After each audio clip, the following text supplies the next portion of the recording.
Awesome. Let me share my screen. Okay. So welcome everybody to the fall 2023 OPT workshop. My name is Vivian. If we've never crossed paths before, I am one of the advisors in the ISSO, and I am the advisor that works with the OPT and STEM OPT students the most. So moving forward, I will be your main point of contact when you are graduated and on OPT. So this OPT workshop really is basically like a 101 workshop, what you need to know to apply for OPT, if you're eligible, the process, all that good stuff. So let's get started. Again, workshop overview, we'll go over, what is OPT? We will go over the pre-application process, the actual OPT application in itself, what to do when you're awaiting OPT approval, what you need to know while you're on OPT, and just some miscellaneous reminders. The first 3 bullet points are the most relevant to you right now, since you are all about to apply for OPT. And then these 3 right here will make more sense to you once you've applied and once you're approved, okay? So ground rules, like I said, please just wait until the end to ask questions. Also at the end for these questions, if it is like a personal question, so a question that only applies to you in your case, just email me. You all have my email address now from the Zoom link, so just email me and I will get back to you, or you can come to advising, okay? All right, so first things first, what is OPT? OPT stands for optional practical training. It is 12 months of off-campus work authorization given to you when you complete your academic degree. So a lot of students think that this is like a new visa status, but actually it's not. It's a benefit of your F1 status. So you'll still be abiding by all F1 regulations that you've been doing during your academic career. Your work must be in your field of study and at your level of study. So, for example, if you are like an exercise science major, you can't be trading stocks on Wall Street, okay? So it has to be directly related to your field of study at your level of study. And for those of you that have done CPT before, curricular practical training, OPT is a little bit different, where you do not need a job offer to apply, okay? So you can apply for OPT starting this week, and you can have a start date that's like in February. That means that gives you about like 5 or 6 months for you to find a job. So it does leave you with a lot of cushion to start the job process. So pre-application process, we'll go over if you are eligible for OPT, when you can start applying for OPT, how to choose your start date, and then we'll go over special circumstances for my thesis or dissertation students. So my master's thesis or PhD dissertation students, okay? So OPT eligibility. First, you have to have completed at least 1 year in F1 status. You currently have to be in valid F1 status. And if you're applying for OPT, it has to be your last semester right now. So you have to be graduating in December in order for you to be eligible to apply for OPT. There is one exception to that, and that is if you are a master's thesis or PhD dissertation student. You guys are actually eligible to apply for OPT once you have completed all your coursework. And like I said, that is a special circumstance that is only available to those students, okay? So everyone in this workshop should be graduating this upcoming December. unless you are a master's thesis or PhD dissertation. So when can you start applying for OPT? So we've actually scheduled this workshop intentionally because the very first day that you can send in your OPT application is actually this Saturday, September 16th. You can apply as early as 90 days before your graduation date, which for OPT purposes, your graduation date would be December 15th. So when you apply for your OPT I-20, your program will be shortened to show December 15th, okay? And you can actually apply for OPT up to 60 days after your program end date. We don't recommend that, but say you graduate, you're unsure of your plans, you're either going to go back home or maybe you're going to start the job search process. You find a job in January and you decide that you want to stay and apply for OPT. That's perfectly fine. Like I said, up to 60 days after your program end date. So the last possible day that you can apply for OPT would be February 13th. And like I said, we don't really recommend that because you will lose time out of your 12 months. But every student's case is different. So this may be the best option for you. USCIS processing time right now, I'm sure you all have heard from friends that applied for OPT in the spring and the summer. It is taking extremely long, way longer than usual. So in fall 2022, so a year ago, it was taking students that were applying in September and October about like 3 weeks to get approved. Right now, processing times are about 3 months to 4 months, which is absolutely crazy.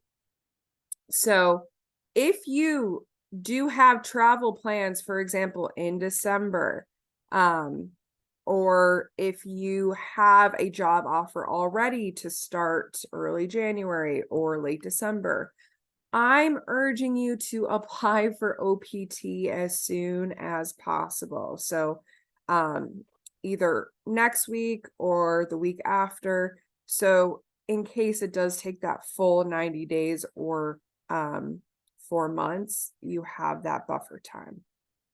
Okay.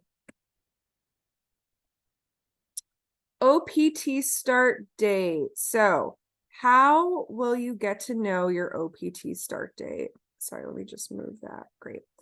So like I said, December 15th is your graduation date for OPT purposes. Your OPT start date has to be within 1 to 60 days after your graduation date. So that means you have 60 days after December 15th to choose when you'd like to start working. So the earliest start date that you could possibly pick is December 16th. That is a Saturday, and just a mental note, most jobs onboard on Mondays. And the latest day that you can choose to start working would be February 13th. Okay. So you can see here it says riskier start date and safer start date. So a riskier start date would be late December, early January. And by riskier, I don't mean you're not going to get approved. It's riskier in the sense that you may not get approved in time depending on when you apply. So a safer start date would be late January, early February. But this is all dependent on the student. You're all in different situations. Some of you may have already received job offers. Some of you may have started the job search yet. Some of you may not have started the job search yet, whatever your case may be. But just know that you do have options, but some start dates may be a bit riskier than others. Okay. So December 16th is the earliest you can start working on OPT, and February 13th is the latest day that you can start working. So how can you choose an OPT start date? Well, there are some things that you need to consider. So number one is USCIS processing time, as I just mentioned. We can hope and pray that this fall processing times go back to semi-normal, an average of 60 to 90 days, but in the back of our minds, we have to think it may take longer than 90 days, unfortunately. You also have to consider, where you are in the job search. Maybe your employer has like certain requirements for your onboarding. So you have to like pass a background check, all these things that takes some time. So you should also consider that when choosing a start date. Also, travel plans. It's completely normal for you to want to chill after graduating, maybe go home, maybe travel a bit, spend holidays with family or friends. It's completely normal for you to take a break after you've completed your degree. Don't think that you have to start working immediately. Because let me tell you, once you become an adult and start working full time, it is not fun. Not as fun as the time between being a student and working full time. Also, I cannot make this decision for you, nor can anyone else in the ISSO. It's up to you to decide for yourself when you want your start date to be. So don't come into my office asking, is this a good start date? Because really it's up to you to make that decision for yourself. And once you choose a start date, I am not going to change your I-20, okay? So say you apply for your OPT I-20 next week with like a January 1st start date. I issue your I-20 and then you decide, a week later, hey, maybe I should change my start date to like February 1st. That's not going to happen. I will not change your start date. As you all already know, there are many of you. There are many students in our population. So if I did that for everyone, I would not have time to do anything else. So please think long and hard when you choose your start date. Okay. So just remember your start date is the date that your permission to work begins. So you cannot start working earlier than your start date, but you can start working later. So say your start date was January 1st, but you're not actually going to start working for your employer until like January 10th. That is completely fine. Okay. You just cannot start working earlier. Last but not least, it is impossible to change your requested start date after you've already sent your application to USCIS, okay? So that's why we want you to think about your dates and choose them carefully. All right, so 2 case studies at you right now. So Safe Sam chooses the following OPT dates. She chooses February 10th. She may not have a job offer right away and is worried it may take a while to find one. She wants to also, take a breather between study and work. And she just doesn't trust USCIS to process her application, within 60 to 90 days. What happens to Sam if USCIS actually issues her EAD a month before her actual start date? Her start date on her EAD card will still be February 10th, but Sam cannot work until she has both her EAD card in hand and her start date has arrived, okay? So Sam might have gotten a job quicker than expected, and her employer may want her to start before her start date, but she can't. She has to absolutely wait until the start date on her EAD card. Tricky Ricky is the complete opposite of Safe Sam. He chooses a start date of 12/23. So if everything goes perfectly, Tricky Ricky is good. If he applies right away and processing times are on his side, he's good to go to start working, right after graduation. But what happens to him if USCIS actually issues his EAD card on February 1st. So USCIS will not edit the EAD card to reflect the delayed issuance date. But Ricky can't work until he has both the EAD card and his start date has passed. So his employer may be put off by the delay and even rescind his offer, which I will tell you right now is very, very rare for employers to rescind offers. Okay. So two different situations for you. You can kind of see how they can play out. Alrighty, who here has seen Emperor's New Groove? One of the best Disney movies ever. This is Kronk, and he has the devil and angel on his shoulder. So the devil on his shoulder is saying, hey, Kronk, don't you want to start working right away? You know, making that money post-graduation. You know, you should have your start date the day after graduation. The angel on Kronk's shoulder is saying, hey, maybe you should play it safe considering current processing times. Maybe we need a little bit more cushion. Don't you want to rest as well? So I'm sure this is a dilemma that all of you will be having when you choose your start date. So just wanted to add a little humor in this because, you know, this information isn't the most exciting. Alrighty, listen up, my thesis and dissertation students. This only applies to you, okay? You actually have flexibility in your OPT start date. Because as I said in the beginning, you actually can apply for OPT once you've completed all your coursework. All we ask is that you defend your thesis or dissertation within 6 months of your proposed OPT start date, okay? So you absolutely have to wrap everything up within those first 6 months.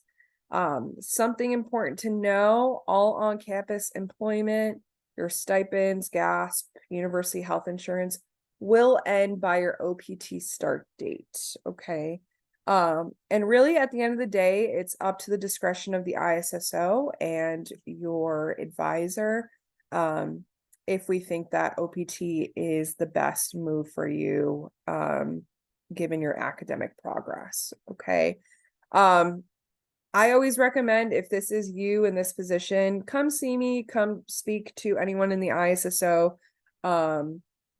So we can just look more in depthly in your case. Okay. Also something you need to consider for these students, time management challenges. It is a full-time job, finishing a thesis and a dissertation. And just imagine you working another full-time job on top of that. So that's why we just want to have a quick conversation with you if you do want to pursue this route, you know, just to see how you may be able to keep up doing both at the same time, okay? We also cannot extend your I-20 for more time once you complete your thesis or dissertation. And something important to know, you cannot apply for your STEM extension if you're eligible without a copy of your diploma, which you won't be able to receive until your thesis or dissertation is complete, okay? All right, so step 2, how can I apply for OPT? How can I start the process? So the first thing that you need to do is go to the OPT website on the ISSO page. So if we just go under employment and internships, we will see OPT right here. And if you click when to apply, it'll give you, you know, the exact dates that we need. If you click how to apply, you'll see this checklist right here. So first thing that you need to do is attend an OPT workshop, which congrats, you all are doing right now. Number 2 is to fill out your request form for your OPT I-20, okay? This will take you to your ISSO Connect portal. You absolutely have to know your start date in order to request an I-20, okay? Your academic advisor or program coordinator, someone that knows you and your academic journey, will have to recommend or just sign off on you applying for OPT. They will receive an email from ISSO. Basically, they'll have to check off like 2 to 3 boxes saying, yes, this student is graduating this semester. Yes, they can apply for OPT. And then once your academic advisor signs off on it, then you can click submit and your request will be in my queue. So my processing time for OPT I-20s is about 5 business days. I try to have a quicker turnaround than that, but it sometimes has to be 5 business days. So just be aware of that. Please don't email me like the day after saying, where's my OPT I-20? Because I will make sure to process it on the very last day then. So just be aware of the 5 business processing time frame, okay? Once I issue you your OPT I-20, I will upload it in your ISSO Connect portal. You'll receive an auto email for you to download it. In that auto email, it'll also have a link to sign up for an OPT review session, okay? Your OPT review session, I can't tell you how valuable it is to attend one of those. They are held twice a week, Wednesdays at 11 a.m. and Fridays at 9 a.m. over Zoom. Except this week, I will be out on Friday, so for my early birds, if you are applying for OPT, I am hosting one tomorrow to make up for being out on Friday, but usually twice a week, Wednesdays and Fridays. The OPT reviews are great because I will be going through the I-765 step by step. And this is a great time for you to ask any questions that may come to your mind before you actually submit your application. We have such a high approval rate at UNC Charlotte for the OPT I-765 because of the OPT review session, okay? In the spring, we had quite a few students choose not to attend an OPT review session and their applications were denied, okay? So I don't want to scare you, but I just want you to be aware of how valuable it is to attend an OPT review session, okay? So like I said, we will be going through the entire I-765 during that review session. We also have a guide online linked under application resources on our OPT page that will take you step by step in the guide itself in case you want to look at it before OPT review session. It's up to you. There is a fee attached to the I-765. It is $410. Some students aren't aware of that. I know that's a huge chunk of change for a college student nowadays. So it's perfectly okay if it may take you some time to be able to receive those funds, okay?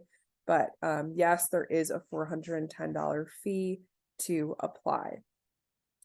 So once we go through the OPT review session, we will all submit our applications online. Something very important that you need to know, which I will go over 100 times in the review session, is that you have to send off your OPT application within 30 days of me issuing your I-20. Okay, so it's not going to make sense to you right now, but I promise you during the OPT review session, it will make more sense to you. Okay. So you've submitted your application to USCIS. Now you are waiting on your approval and what to do in the meantime. Okay. So this is what your EAD card will look like. Okay. It kind of just looks like a driver's license. It'll have all your personal information in it, as well as your OPT start and end dates right here. Okay. They actually are getting rid of the OG EAD card format to this one with the bald eagle. If you receive the old format, that is completely fine. Do not worry. Both EAD cards are valid.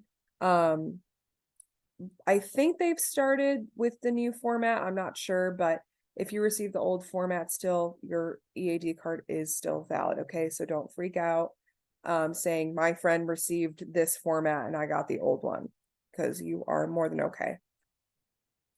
So going back to your EAD card, like we said, employment can only begin once you've received your EAD card and your start date has been reached.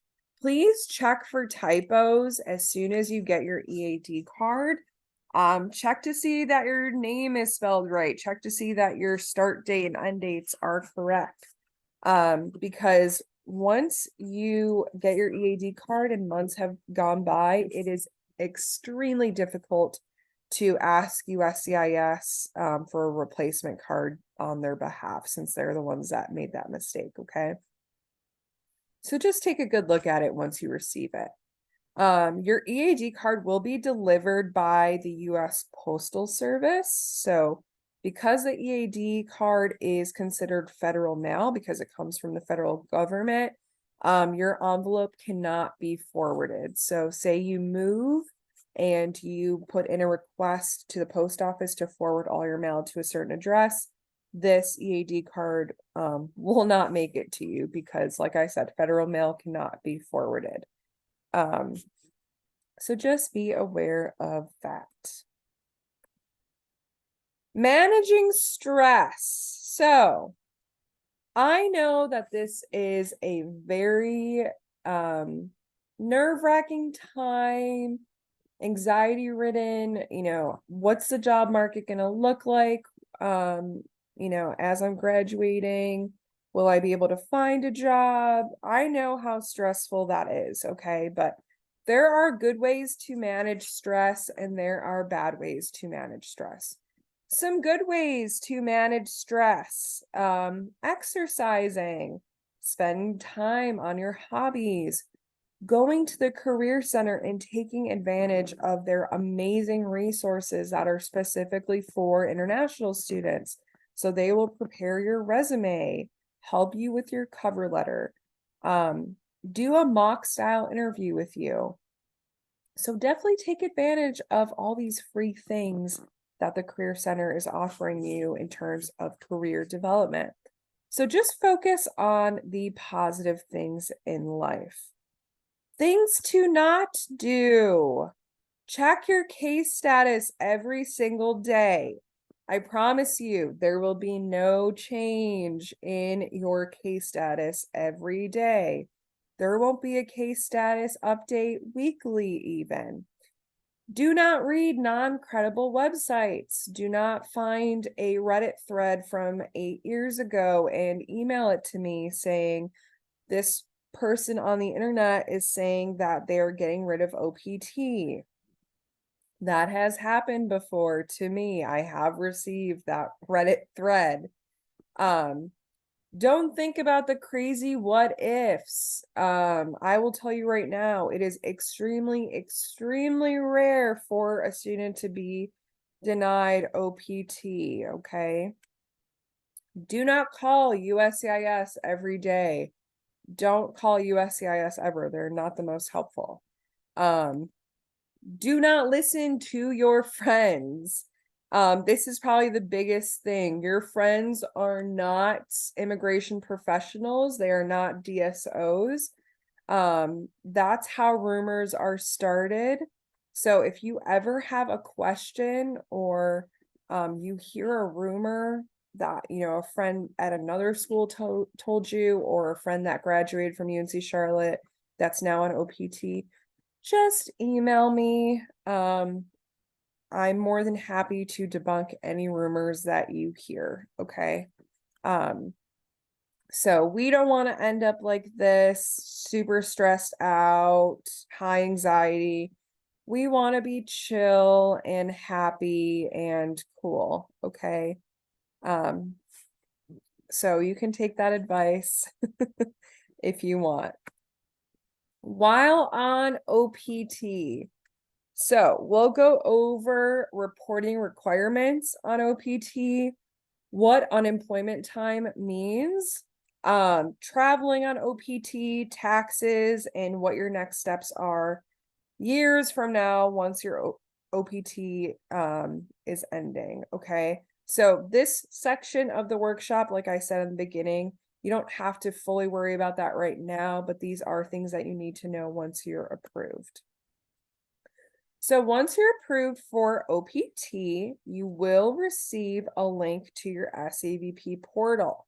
This is what that looks like. You absolutely need to create your account right away, because that link will expire. So even if you don't have a job yet, just create that SCVP portal link right away to create your account. Okay. And sometimes the triggering of these account creation emails isn't the best. So if it's been like 2 weeks after your start date and you still haven't received your portal link, just email me. I'm happy to just resend you the link. Okay. So this SEVP portal is how basically the US federal government, immigration, and ISSO will be tracking you while you're on OPT. So you will have to report where you're currently living, when you start working, when you end working, if your employment location changes. So say you've been transferred to another office. All of this information has to be updated in your SAVP portal within 10 days. Okay, so you have a 10-day buffer time to update all of this information. Just so you're aware, a new I-20 is not going to be generated every time your employment is updated. Okay. I know you may have friends at other schools that their ISSO offices give them a new I-20 every time they get a new job. But we are not going to do that because it's not in the regulations for us to do that. It's not mandatory. So you'll be perfectly fine with an I-20 that shows, a previous employer on there.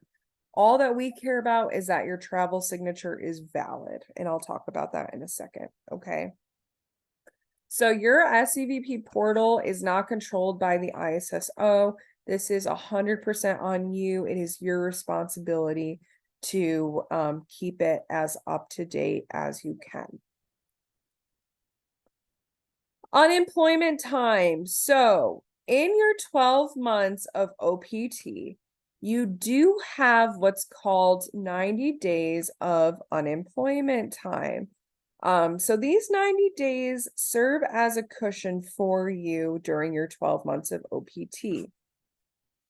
So you can use these at different points of time in your OPT. So you don't have to use these 90 days in bulk. You can if you want to, but say you leave an employer, it's not working out.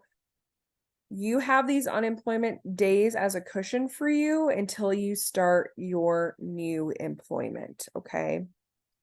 So you can use like 2 weeks here, 3 weeks there, all depending on your current situation. But if you don't have a job from the very first day of your start date, that is when your unemployment time starts ticking away.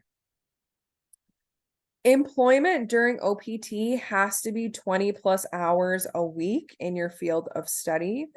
It can be an unpaid internship. It can be self-employment, and it can be paid employment, obviously, which we want you all to be paid while you're on OPT. You are allowed to have more than one employer, and you can change employers. You're not tied down to one employer.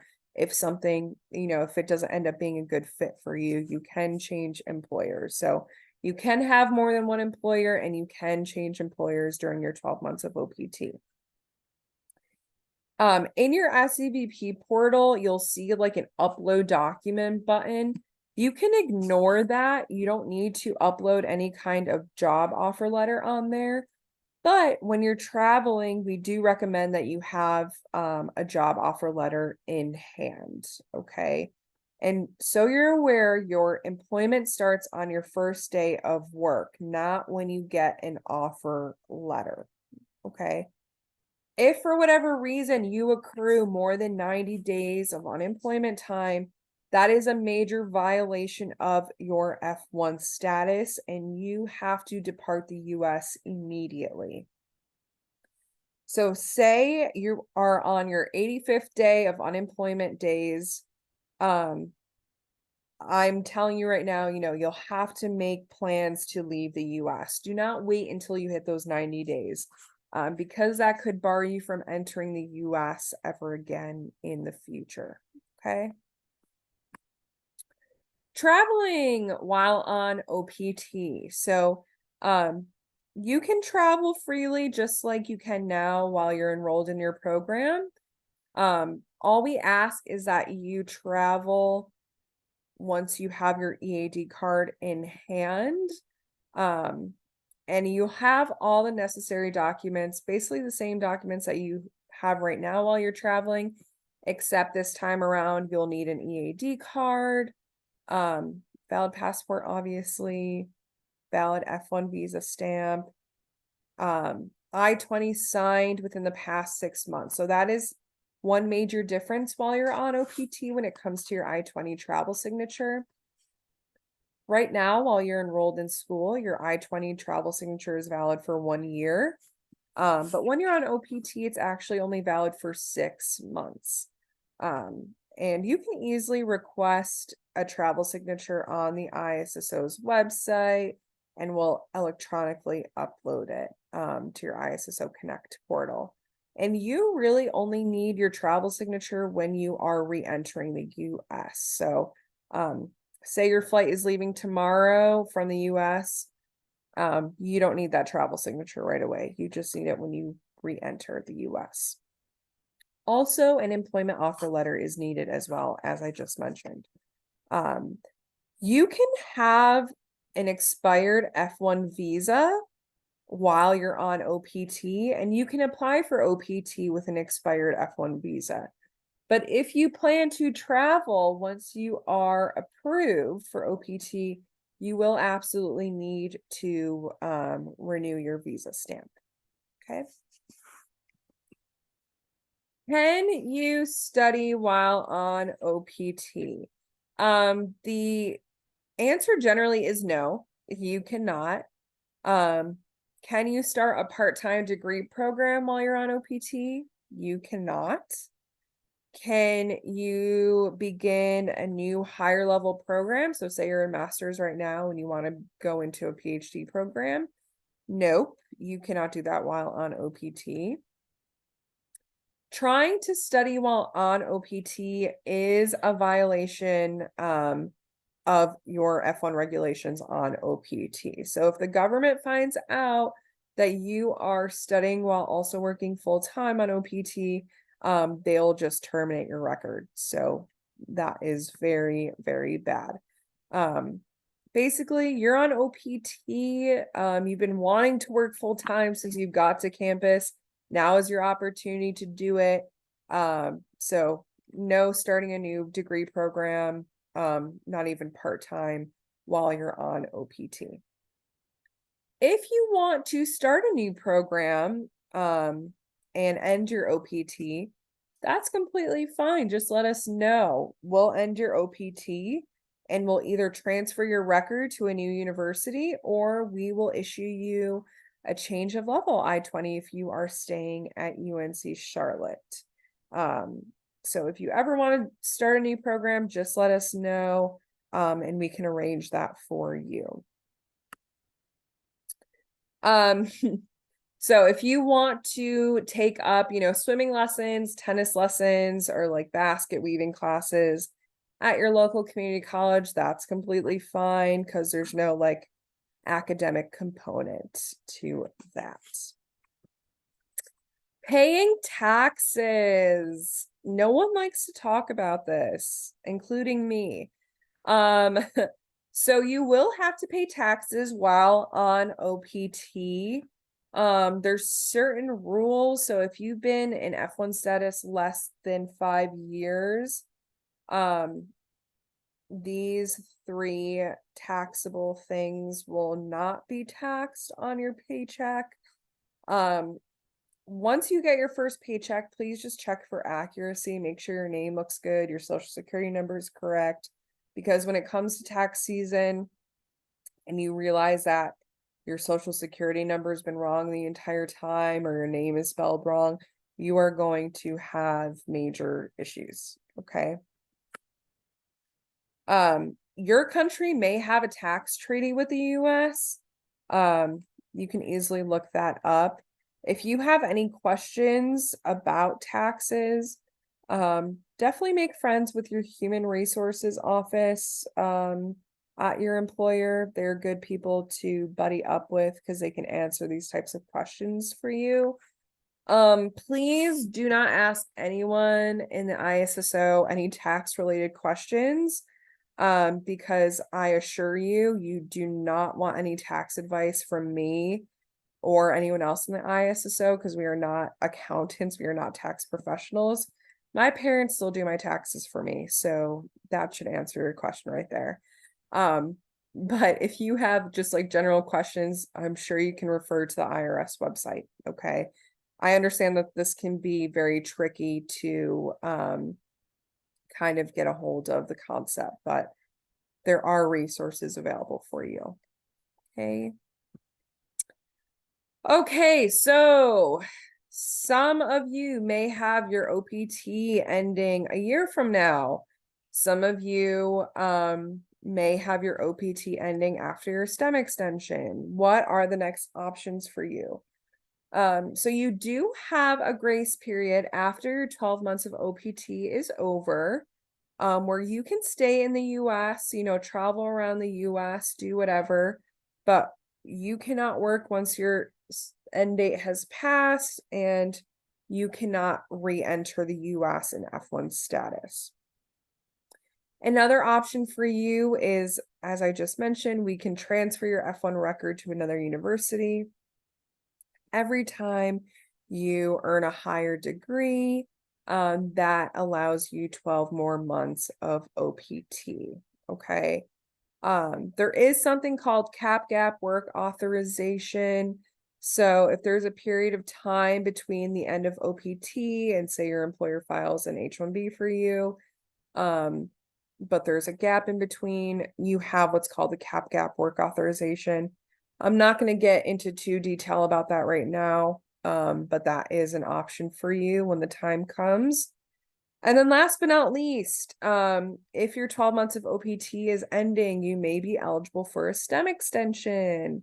That is only eligible for students in certain STEM degrees that are eligible to apply for that 2-year STEM extension. So all in all, that leaves you with 3 years of work authorization on your F1 status. Okay.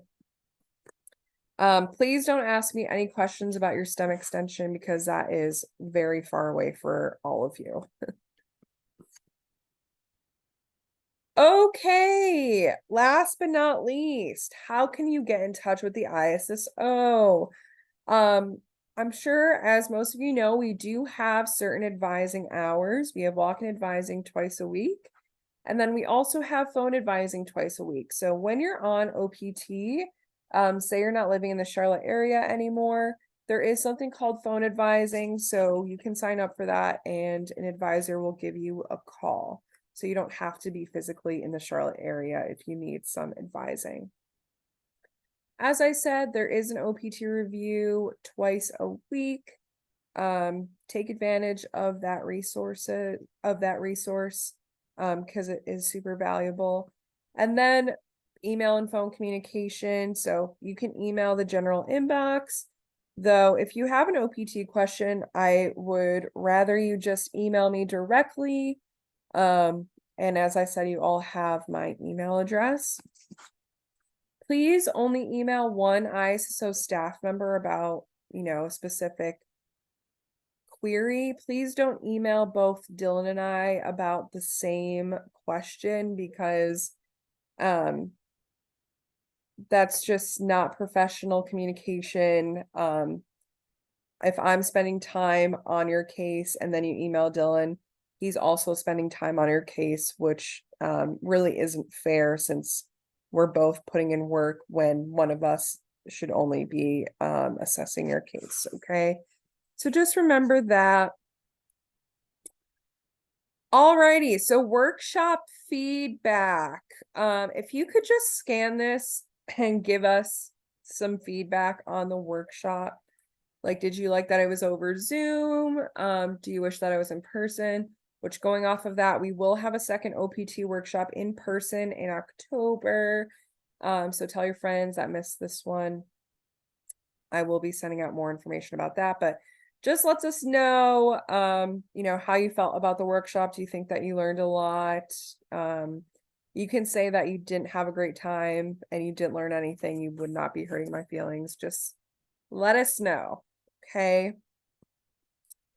Alrighty, it is questions time. Please write in the chat your questions while you have my undivided attention.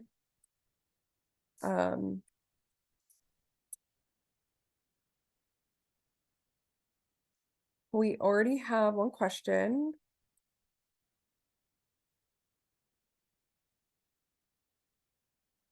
Okay, so first question is, okay, this is a complex question. Change of employment location and start date should be reported in the SCVP portal within 10 days.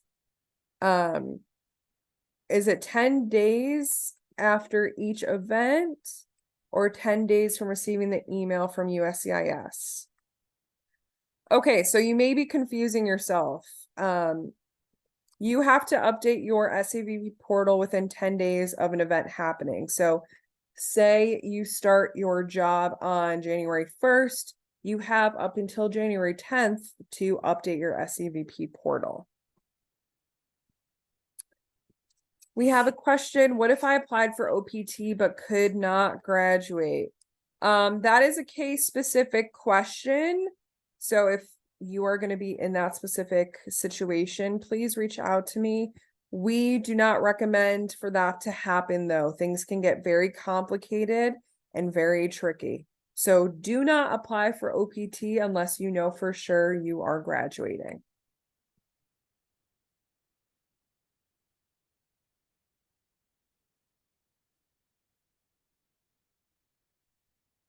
I registered on the USCIS website for OPT using my UNC Charlotte email. Yeah, so all of you will have access to your UNC Charlotte email for 3 years and 70 days post-graduation. So you can sign up with your personal email address to create your USCIS account, or you can use your UNC Charlotte email address.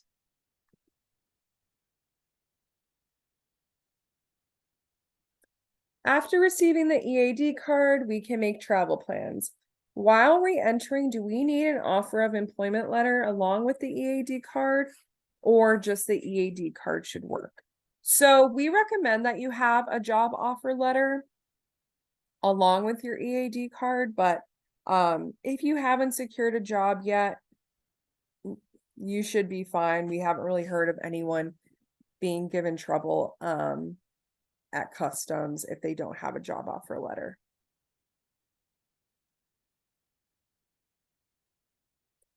Let's say I apply for OPT now with a start date being February 1st.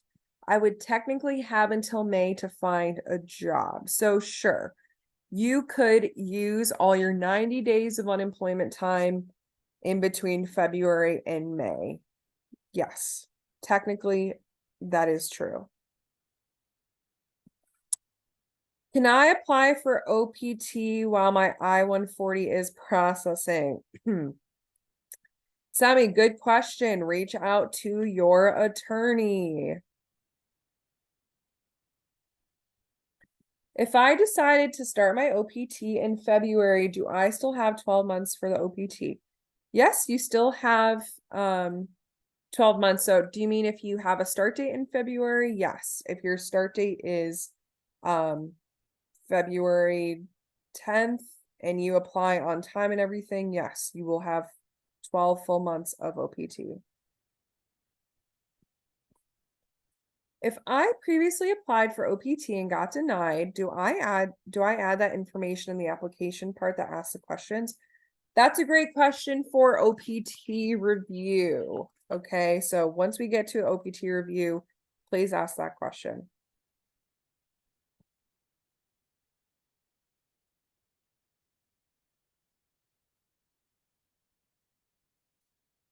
The last deadline date to apply for OPT is February 13th, 2024. And the last OPT start date is also February 13th, 2024. So how will this work? Alrighty, so I think you're all getting confused.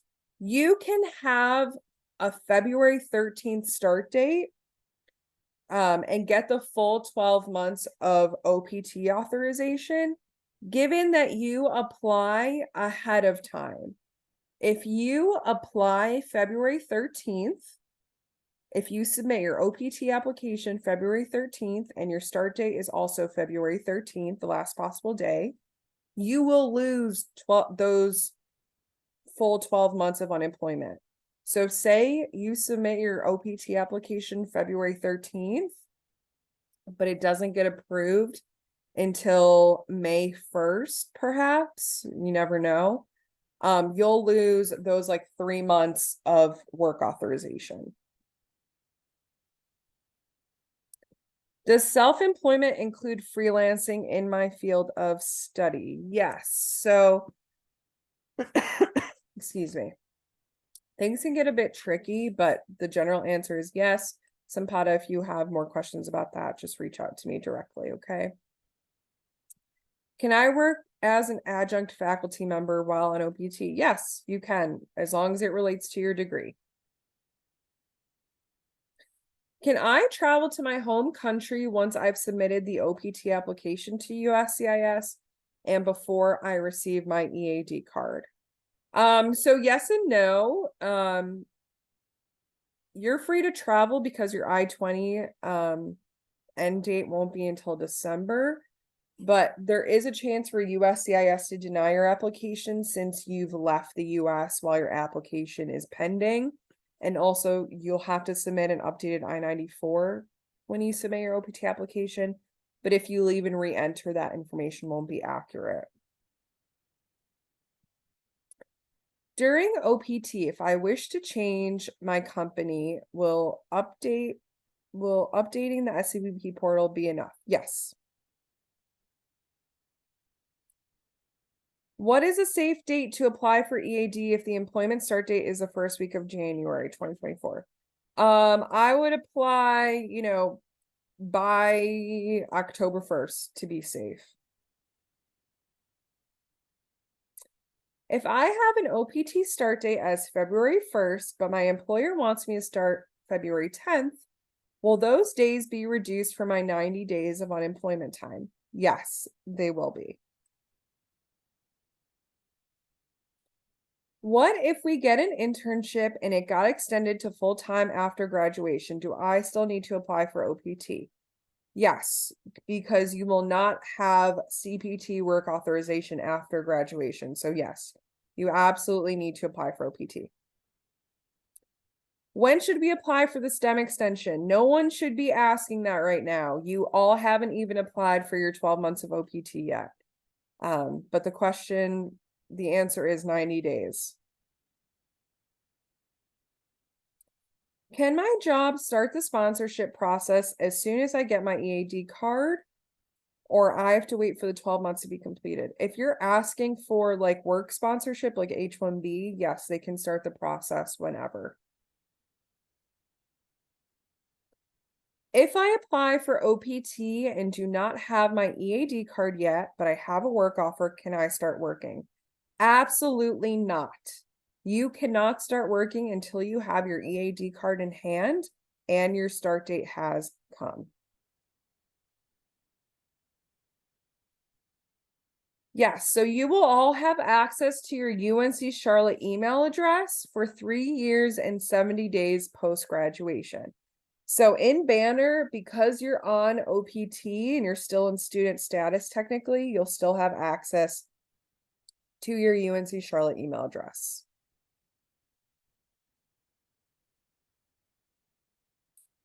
Can I apply for EB-5 visa status right after graduation? I'm not sure. I'm not an immigration attorney. I am graduating 1 semester earlier than what's on my I-20 currently. Would this date update when I graduate, apply for OPT? Yes, so I will shorten your program end date to show December 15th. Even if right now your I-20 shows like May 15th, for example, we'll be shortening it to show December 15th. Can I apply for a lower degree after my OPT? Sure, and you may have OPT eligibility if you've never done that degree level before. Can internships be considered as employment during OPT? Yes, they can be.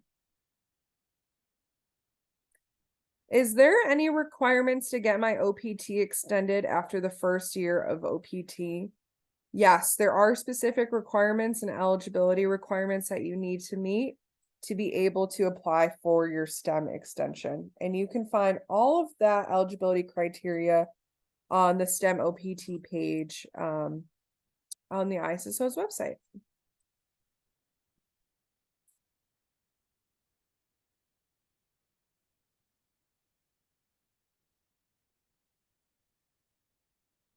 Any more questions? You all keep me on my toes, that's for sure. Yes, you can apply for your OPTI 20 starting today. Yes, you can.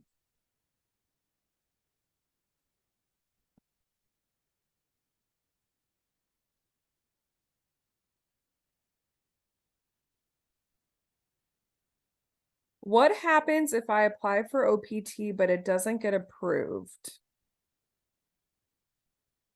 So while your application is pending, you're still in valid status in the US, you just can't work yet.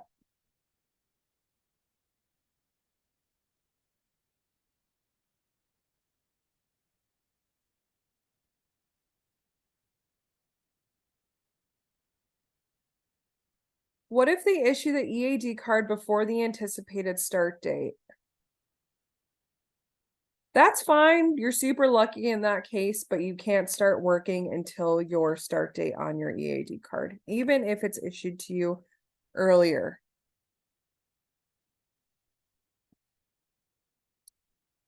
Yes, I will upload the YouTube video of this shortly, either today or tomorrow on the OPT page after application resources, under application resources. How do we make the payment of $410? So 2 ways that you can pay. First is with a debit or credit card. Second is if you have bank account information like a account number or routing number, you can pay like that.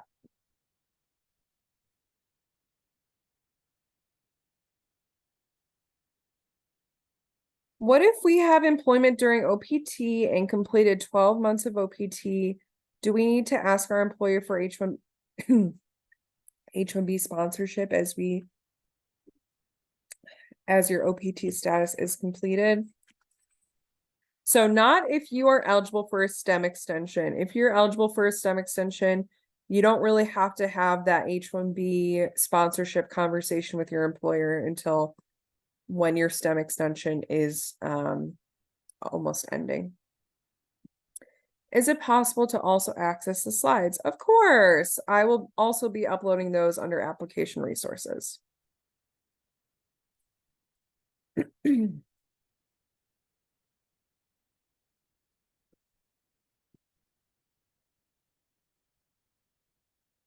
We don't have one-on-one appointments to go over the entire application. That is what the OPT review is for. I'm not going to go over anything about the STEM extension right now.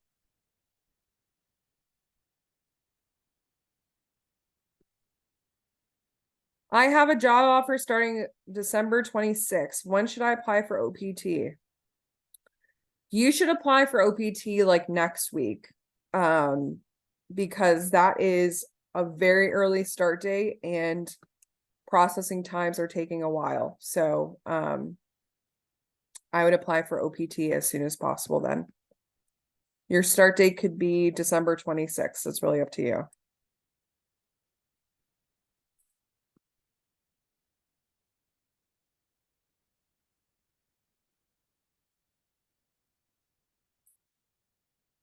Any more questions? Are my OPT caterpillars ready to spread their wings and become OPT butterflies out into the world?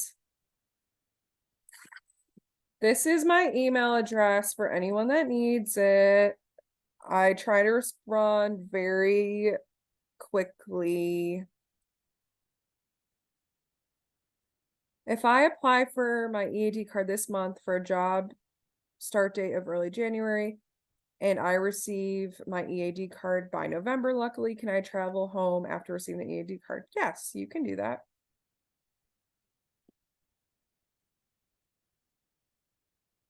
Alrighty, if we don't have any more questions, thank you all for attending. I hope you got something out of this.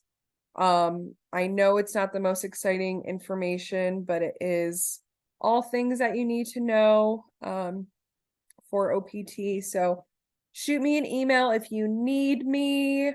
But if you have just like general questions about OPT, we also have a frequently asked questions page on the ISSO's OPT website. So definitely take a look at those as well, or just email me, you know where to find me. But I hope everyone has a wonderful rest of the week. And yes, you can start applying for your OPT I-20 right now if you wish to do that. Okay. So let me quit sharing.